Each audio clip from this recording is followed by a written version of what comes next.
It is Halloween season, and this year, 2020, Halloween falls on a weekend.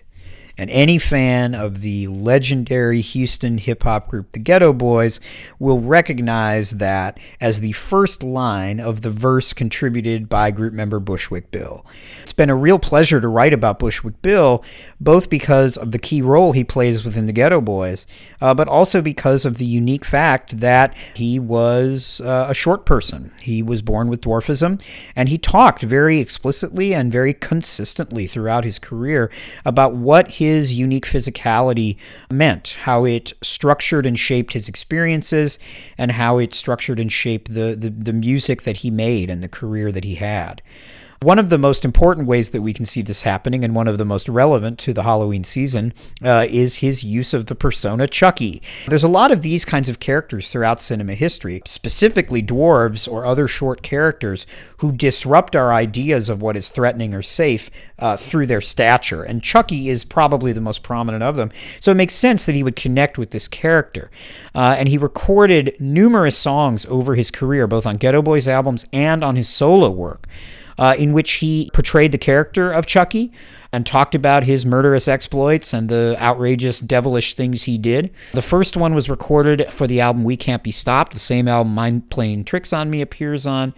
And it was written by Gangsta Nip, who was a forefather of Houston rap, an associate of the Geto Boys, and is often called the kind of godfather of horrorcore or horror rap, which the Geto Boys and Chucky, the song specifically, would become very influential on.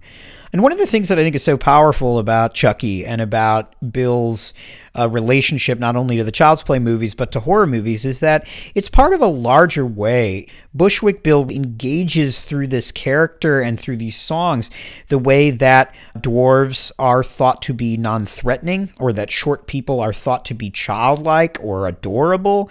This seemingly non-threatening child's toy who is cuddly and adorable comes to life and kills people and later discusses his sexuality and cracks wise and is not the kind of munchkin stereotype that we would come to expect. And he used Chucky to add really interesting texture and sometimes complexity to those outrageous, fantastic, horror-inspired lyrics that brought the Geto Boys such controversy, but also made them such a powerful force in that period of hip-hop. The connection between Chucky and Bushwick Bill makes perfect sense in so many ways. He is, in a sense, a perfect avatar for Bushwick Bill. And I think he's one way, although certainly not the only way, that we can see just how unique and powerful Bushwick Bill was as an artist and as a cultural figure. And it's such an honor and such a thrill to be able to write about that, both in terms of his contributions to his era and beyond, but also in terms of how he represents such an important history and plays a really important role in that longer historical experience. So it's a real thrill, because just like Chucky, Bushwick Bill, most people didn't see him coming.